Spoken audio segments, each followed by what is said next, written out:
তোমাদেরও কি কখনো এমনটা মনে হয়েছে যে এই পৃথিবীতে কেউ যেন কাউকে সত্যিকারে ভালোবাসা দিতে জানে না? আচ্ছা, আপনি কি কাউকে সত্যিকারে ভালোবাসেন না? অবশ্যই ভালোবাসেন, তাই না? আপনার মতোই এই দুনিয়ায় আরও অসংখ্য মানুষ আছে যারা কাউকে গভীরভাবে ভালোবাসে, একেবারে পাগলের মতো। সুতরাং আমাদের সম্পর্কের মূল সমস্যা এটা নয় যে কেউ কাউকে ভালোবাসে না। সমস্যাটি হলো আপনি যাকে ভালোবাসেন সেই মানুষটি হয়তো আপনাকে সেই গভীরতা নিয়ে ভালোবাসছেন না।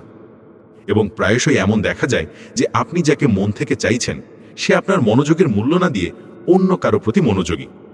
এখন প্রধান প্রশ্নটি হলো, সে আপনাকে ভালোবাসছে না কেন? কারণ বেশিরভাগ মানুষের মতো আপনিও জানেন না আপনার সঙ্গীর আসলে আপনার কাছ থেকে ঠিক কখন কি ধরনের মানসিক চাহিদা রয়েছে। নোভেলটি ইফেক্ট কেন? শুরুতে ভালো লাগা এবং পরে একঘেয়েমি।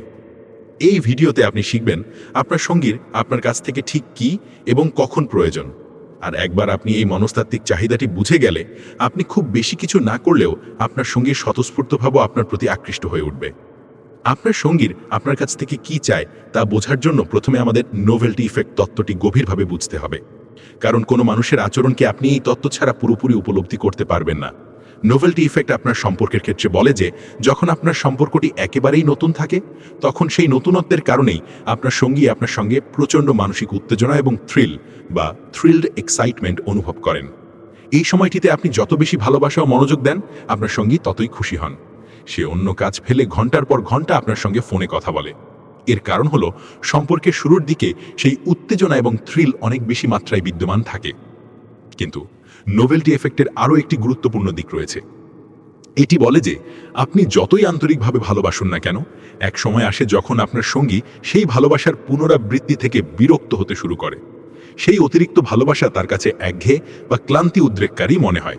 প্রায়শই এমন দেখা যায় যে যখন মানুষ ভালোবাসার জন্য দৌড়ায় তখন সে ভালোবাসা পেলে এক সময় সেই ভালোবাসা থেকে পালাতে বা মানসিক স্পেস নিতে চায়। নিশ্চয়ই আপনিও এমন অভিজ্ঞতা পেয়েছেন। আপনার সঙ্গীও হয়তো ঠিক এমনটাই করছেন। অর্থাৎ আগে আপনার ভালোবাসায় যে এক্সাইটমেন্ট বা থ্রিল সে অনুভব করত এখন আর তা পাচ্ছে না। আপনি নিশ্চয়ই দেখেছেন অনেক সময় কেউ কাউকে প্রতারণা করে অন্য কারো কাছে চলে যায়। কেন সে যায় জানেন? কারণ সেই দ্বিতীয় মানুষটিও তো তাকে ভালোবাসা দেবে, তাই না? তাহলে কি সে কেবল ভালোবাসার জন্য যায়? না, সে যায় মূলত নতুনত্বের জন্য। কারণ যখন সে নতুন কারো সঙ্গে সম্পর্কে জড়ায় তখন সে একটি মানসিক পরিবর্তন, একটি অপ্রত্যাশিত নতুন অনুভূতি লাভ করে। অনেকে ভুলভাবে মনে করেন যে সম্পর্কের শুরুতে সঙ্গী খুশি ছিল কারণ সে তাদের ভালোবাসায় সন্তুষ্ট ছিল। কিন্তু সত্যটা হলো সে খুশি ছিল সেই নতুন অনুভূতির জন্য, কেবল ভালোবাসার জন্য নয়। এখনও আপনি তাকে একই গভীরতায় ভালোবাসেন, কিন্তু সে খুশি নন কারণ এখন আর কোনো নতুন অনুভূতি নেই, কোনো রহস্য নেই। এইখানেই মানুষ একটি বড় ভুল করে বসে। তারা ভাবে যে আগে তো আমার ভালোবাসায় সে খুশি ছিল, এখন আমি তাকে আরও বেশি ভালোবাসবো, তাহলে সে আবার খুশি হবে। কিন্তু না, আপনি যতই ভালোবাসার পরিমাণ বাড়ান তাতে কোনো পরিবর্তন আসবে না। কারণ এখন তার কাছে ভালোবাসা নয়, মানসিক স্পেস বা দূরত্ব প্রয়োজন। হ্যাঁ, এই পর্যায়ে আপনার সঙ্গীকে একটু মানসিক স্পেস দিতেই হবে।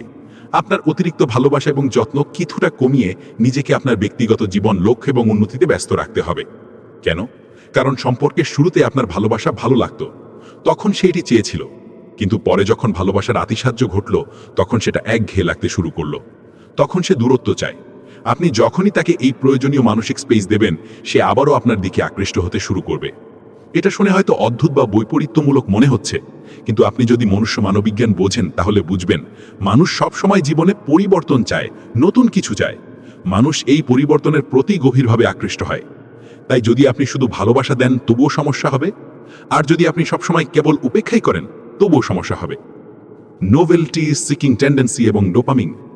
মানুষের মধ্যে জন্মগতভাবে নোভেলটি সিকিং টেন্ডেন্সি বা নতুনত্বের সন্ধান করার প্রবণতা থাকে। অর্থাৎ সে সবসময় নতুন কিছু খোঁজে। এই কারণেই তার মস্তিষ্ক নতুনত্বের অভিজ্ঞতায় প্রবল আনন্দ পায়। আর বেশিরভাগ মানুষের ভুল এখানেই, তারা শুধু কান্না করে আমি এত ভালোবাসি তবুও সে কেন আমাকে পাত্তা দেয় না। কারণ কিছু সময় পর আপনার ভালোবাসা বা মনোযোগ তার কাছে আর নতুন কিছু থাকে না। তার এখন প্রয়োজন মানসিক পরিবর্তন, নতুন অনুভূতি এবং অপ্রত্যাশিত আচরণ। এটা একেবারে মনস্তাত্ত্বিক সত্য। মানুষকে সবসময় নতুনত্ব আকর্ষণ করে, আর আপনি এই প্রবণতা জীবনের প্রায় সব ক্ষেত্রেই দেখতে পাবেন। কিছু মানুষ আছেন যারা কিছুদিন পরপরই নিজের ঘরের জিনিসপত্র বা আসবাবপত্রের স্থান পাল্টে দেন। একটি চেয়ার এখানে রাখবেন, একটি টেবিল ওখানে সরিয়ে দিবেন, আর এই ছোট ছোট পরিবর্তনগুলো করেই তারা খুশি হয়ে ওঠেন। এই আনন্দটি আসে মূলত নোভেলটি ইফেক্টের কারণে, কারণ মানুষের মস্তিষ্ক তৈরি হয়েছে নতুন জিনিস বোঝার জন্য, নতুন কিছু শেখার জন্য। তাই যখনই সে নতুন কিছু অভিজ্ঞতা করে, তখনই তার মস্তিষ্কে আনন্দের রাসায়নিক ডোপামিন নিঃসৃত হয়। এখন আপনার সঙ্গীও পরিবর্তন চায়, কিছু নতুন উদ্দীপনা চায়, কিন্তু আপনি এখনও তাকে সেই একই পুরনো প্রত্যাশিত ভালোবাসা দিচ্ছেন যে আপনি অনেক দিন ধরে দিয়ে আসছেন। তাই আপনার সঙ্গে আপনার থেকে মানসিক দূরত্ব তৈরি করছে, কারণ তার এখন প্রয়োজন চেঞ্জ বা পরিবর্তন, এবং আপনি এখনও আগের মতোই আচরণ করছেন। এটাই সেই গভীর মনস্তাত্ত্বিক কারণ যে সে এখন আপনাকে সেইভাবে ভালোবাসছে না। অনেকে আমাকে বলেন যে, স্যার, আমি তো এই সাইকোলজি বুঝতেই পারছি না। আমি জিজ্ঞেস করি, কেন ভাই, কি হয়েছে? তারা উত্তর দেন, স্যার, যখন আমি আমার সঙ্গীর জন্য কাঁদছিলাম তখন সে আমাকে উপেক্ষা করত, কিন্তু এখন আমি নিজেকে গুছিয়ে নিয়েছি, এখন সে আমার জন্য কষ্ট পাচ্ছে বা কাঁদতে শুরু করেছে। সাধারণ মানুষ এমন দেখলে অবাক হয়ে যায়, কিন্তু আমি প্রায়শই এমন ঘটনা শুনি। তখন আমি তাদের বুঝিয়ে বলি, আপনি বদলে গেছেন। এখন আপনার সঙ্গী আপনার ভালোবাসায় নয়, আপনার পরিবর্তনে আকৃষ্ট হচ্ছে। আপনি আর তাচ্ছেন না, আপনি নিজের জীবনে ব্যস্ত, হাসি খুশি এবং আত্মবিশ্বাসী। এই পরিবর্তনটাই তাকে আপনার দিকে আকৃষ্ট করছে। যখন আপনি কাঁদছিলেন তখন আপনি দেখাচ্ছিলেন যে আপনি তাকে ভালোবাসেন, কিন্তু যখন আপনি কাঁদা বন্ধ করে সুখে থাকতে শুরু করলেন, তখন আপনার সঙ্গী সেই বিস্ময়কর পরিবর্তনটা লক্ষ্য করল, এবং সেই পরিবর্তনই তাকে আবার আপনার দিকে আকৃষ্ট করল। যারা আবেগগতভাবে খুব শক্তিশালী, ইমোশনালি স্ট্রং, তারাই এই জটিল সম্পর্কীয় মনস্তাত্ত্বগুলো বোঝেন। তাই তারা জানেন কখন সঙ্গীকে মানসিক স্পেস দিতে হয় আর কখন আচরণে পরিবর্তন আনা দরকার। কিন্তু যারা আবেগগতভাবে দুর্বল, ইমোশনালি উইক, তারা কখনোই সঙ্গীকে স্পেস দিতে পারে না। আবেগগতভাবে দুর্বল মানুষ সবসময় ভয় পায়, যদি আমি একটু স্পেস দেই সে হয়তো অন্য কাউকে পেয়ে যাবে, আমাকে ভুলে যাবে। তারা ভেতরে ভেতরে নিরাপত্তাহীনতা অনুভব করে এবং তাদের মাথায় শুধু নেতিবাচক চিন্তা ঘুরতে থাকে। কেউ কেউ তো তাই সঙ্গীকে স্পেসই দেয় না, কারণ তারা ভাবে, আমি তাকে ছাড়া বাঁচতেই পারবো না। এর পরিণতি কি হয় জানেন? সঙ্গী আরও দ্রুত দূরে চলে যায়। বন্ধু, এটা একটা চরম সত্য। যদি কেউ আপনাকে উপেক্ষা করে আর তাতে আপনার কিছু না যায় আসে, যদি আপনি তাকে হারানোর ভয় না পান, তখন সেই মানুষটা উল্টো আপনাকে হারানোর ভয় পেতে শুরু করে। পেছনের ভিডিওতে আমরা পরিবর্তন নিয়ে কথা বলেছিলাম, কিন্তু এখানে আমি কেবল সেই গতানুগতিক পরিবর্তনের কথা বলছি না।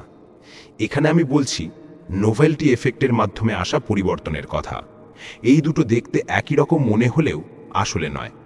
আগেরটি ছিল এক ধরনের নেতিবাচক চক্র ভাঙার পরিবর্তন, আর এই নোভেলটি এফেক্ট হলো নিজেকে সবসময় একটি ইতিবাচক উপায় নতুন করে গড়ে তোলা এবং আপনার সঙ্গীকে আপনার কাছ থেকে সর্বদা কিছু নতুনত্বের অনুভূতি পাওয়ার সুযোগ দেওয়া। আগের আলোচনায় বিষয়টি ছিল অনেকটা সরল। তুমি আগে সিরিয়াস ছিলে না, এখন সিরিয়াস হয়ে গেছো। সেই পরিবর্তনটা আমাদের আবেগগতভাবে এড়িয়ে চলা উচিত, কিন্তু নোভেলটি এফেক্ট তত্ত্বটি সম্পর্কের মনস্তত্ত্ব বোঝার জন্য আপনার কাছে খুবই জরুরি। আকর্ষণ হারানোর মূল কারণ চার্ম এবং নির্ভরশীলতা। এখন আসি মূল কথায়, আপনার আকর্ষণ বা চার্মের বিষয়ে। সম্পর্কের একটা পর্যায়ে গিয়ে আপনার সঙ্গী আপনাকে ঠিক ততটা গভীরভাবে ভালোবাসতে পারে না যতটা সে শুরুতে ভালোবাসত। তার প্রধান কারণ হলো, একসময় আপনার সেই পুরনো আকর্ষণ বা রহস্যময়তা হারিয়ে যায়। যেদিন সেই পুরনো আকর্ষণ আবার ফিরে আসবে, সেদিন আপনার সঙ্গী আবারও আগের মতোই আপনাকে ভালোবাসতে শুরু করবে। কিন্তু আপনি যদি কেবল কেঁদেই চলেন, তাতে সেই ভালোবাসা কখনোই ফিরে আসবে না। বরং আপনাকে বুঝতে হবে কিভাবে আপনি নিজের সেই প্রাকৃতিক আকর্ষণ হারিয়ে ফেললেন। অনেকেই আছেন যারা এই সম্পর্কে আসতেই চাননি, কিন্তু আপনার সঙ্গী আপনাকে প্রস্তাব করেছিল, আপনি প্রথমে না বলেছিলেন, সে বারবার জেদ করেছিল, তারপর আপনি রাজি হয়েছিলেন।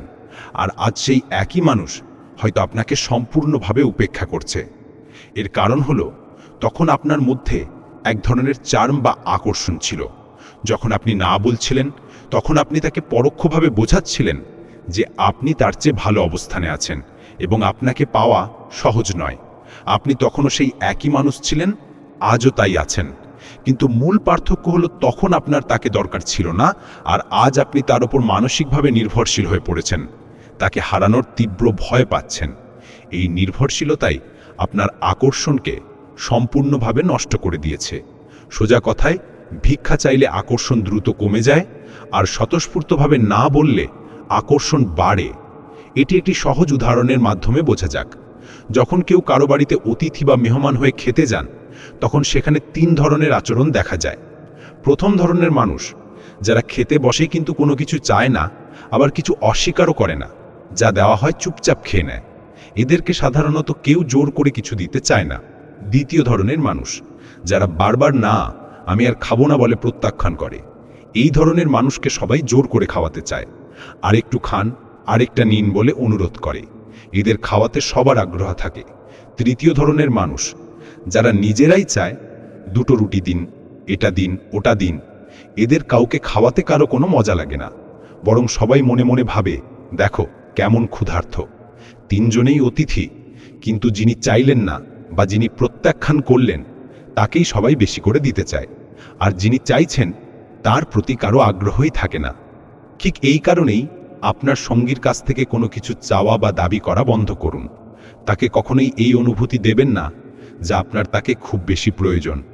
সম্পর্কের শুরুতে আপনার সঙ্গী জানতো না যে মানুষটি আজ তাকে প্রত্যাখ্যান করছেন বা সহজলভ্য নন, একদিন তিনিই তার জন্য কাঁদবেন। যদি সে এটা আগেই জানতো, তাহলে সে কখনোই আপনার দিকে আকৃষ্ট হতো না। কারণ যখন আমরা কারোর জন্য কাঁদি, আবেগগতভাবে নির্ভরশীল হয়ে পড়ি, তখন আমরা তাদের চোখে দুর্বল এবং মূল্যহীন হয়ে পড়ি।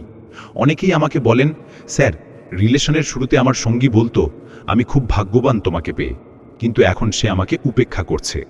এর কারণ খুব সরল। এক সময় পরে আপনি তার উপর পুরোপুরি নির্ভরশীল হয়ে পড়লেন এবং আপনার সেই অমূল্য আকর্ষণ হারিয়ে গেল। তৃতীয় কৌশল, চ্যালেঞ্জ এবং নেগেটিভ বায়াস। এখন আসি আরেকটি গুরুত্বপূর্ণ মনস্তাত্ত্বিক বিষয়।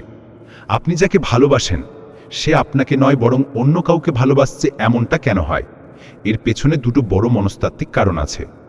এক, চ্যালেঞ্জার, এবং দুই, নেগেটিভ বায়াস বা নেতিবাচক পক্ষপাত তত্ত্ব। এক, চ্যালেঞ্জের ভূমিকা, দ্য চ্যালেঞ্জ ফ্যাক্টর। আপনার ভালোবাসায় কোনো চ্যালেঞ্জ নেই। আপনি কাঁদছেন, অনুনয় করছেন, অতিরিক্ত ভালোবাসা দিচ্ছেন, অর্থাৎ আপনাকে পেতে তার কোনো মানসিক পরিশ্রমই করতে হচ্ছে না। কিন্তু অন্যদিকে যে মানুষটি তাকে উপেক্ষা করছেন, তাকে ভালোবাসা দিচ্ছেন না, তাকে কষ্ট দিচ্ছেন, সেখানে আপনার সঙ্গী একটি চ্যালেঞ্জের মধ্যে পড়ছে। মনস্তত্ত্ব বিজ্ঞান বলে, যা সহজে হাতের মুঠোয় চলে আসে তা পাওয়ার জন্য মানুষের মনে কোনো আকাঙ্ক্ষা বা ডিজায়ার জন্ম নেয় না। কিন্তু যা পাওয়া খুব কঠিন, যা সহজে মেলে না, সেটাই মানুষ আরও বেশি করে পেতে চায়। কারণ চ্যালেঞ্জ থাকলেই সেই জিনিসের প্রতি মানুষের আগ্রহ এবং আকর্ষণ বহুগুণ বেড়ে যায়। আর তাই আমি সবসময় একটি কথা বলি, মানুষ সম্পর্ককে নয়, চ্যালেঞ্জকেই বেশি পছন্দ করে। দুই, নেগেটিভ বায়াস বা নেতিবাচক পক্ষপাত। এখন আসি দ্বিতীয় কারণের কথায়, যা হলো নেগেটিভ বায়াস তত্ত্ব। দেখুন, যার জন্য আপনি আজ কষ্ট পাচ্ছেন, সেই মানুষটির সামনে এখন দুটো ভিন্ন অভিজ্ঞতা আছে। একজন হলেন আপনি, যিনি তাকে ভালোবাসা এবং ইতিবাচকতা দিচ্ছেন, আর আরেকজন হলো সেই তৃতীয় ব্যক্তি যে তাকে উপেক্ষা বা নেতিবাচকতা দিচ্ছে। বাস্তবতার নিরিখে দেখলে আপনার সঙ্গীর তো আপনার সাথেই থাকা উচিত, কারণ আপনি ভালোবাসেন, আর যিনি ভালোবাসেন না তাকে ভুলে যাওয়া উচিত। কিন্তু বাস্তবে ঠিক উল্টোটা কেন হচ্ছে? কারণ আপনার সঙ্গীর কাছে এখন দুই রকম অভিজ্ঞতা আছে। একটি ইতিবাচক, আপনি ভালোবাসা দিচ্ছেন, আর একটি নেতিবাচক, সে উপেক্ষা পাচ্ছে। এবং নেগেটিভ বায়াস তত্ত্ব আমাদের শেখায় যে যদি কোনো মানুষ একই সময় ভালো এবং খারাপ দুই রকম অভিজ্ঞতার মুখোমুখি হয়, তাহলে সে স্বাভাবিকভাবেই নেতিবাচক দিকের প্রতি বেশি আকৃষ্ট হয়। যে ভালো জিনিস তার সাথে ঘটছে, অর্থাৎ আপনার ভালোবাসা, সেটি তার দৃষ্টি আকর্ষণ করতে পারে না বা সেটিকে গুরুত্ব দেয় না। নেতিবাচকতাই তার মনোযোগের কেন্দ্রবিন্দু হয়ে ওঠে। এখন যদি আপনার দিক থেকে দেখি, আপনার সাথেও তো একই ঘটনা ঘটছে। আপনিও তো সেই মানুষটির জন্য কষ্ট পাচ্ছেন, যিনি আপনাকে ভালোবাসেন না, যিনি আপনাকে কোনো গুরুত্ব দিচ্ছেন না। হয়তো আপনার জীবনে এমন কেউ আছেন যিনি আপনাকে খুব পছন্দ করেন, আপনাকে সত্যিই ভালোবাসেন, কিন্তু আপনি এখনো তাকে দেখতে পাচ্ছেন না। আপনি বরং তাকে উপেক্ষা বা ইগনোর করছেন। বন্ধু, এই ভিডিও বানিয়ে আমার কাজ আমি করে ফেলেছি, এখন আপনার কাজটা বাকি আছে। তার আগে একটি কথা, যদি আমার ভিডিও আপনার ভালো লাগে, আপনি কিছু শিখতে পারেন, কিছু বুঝতে পারেন, তাহলে অবশ্যই লাইক করুন। কারণ আপনার একটি লাইক আমাকে আরও ভালো ভিডিও বানানোর অনুপ্রেরণা দেয়। আর আপনার কাজটা হলো, আপনার যদি এমন কোনো বন্ধু থাকে যে কারোর প্রেমে পড়ে খুব কষ্ট পাচ্ছে, সবসময় মন খারাপ করে থাকে, তাহলে তার কাছে এই ভিডিওটি অবশ্যই পাঠান। কারণ কে জানে, আপনার এই ছোট্ট প্রচেষ্টা হয়তো কারো জীবনটাই বদলে দিতে পারে। ধন্যবাদ।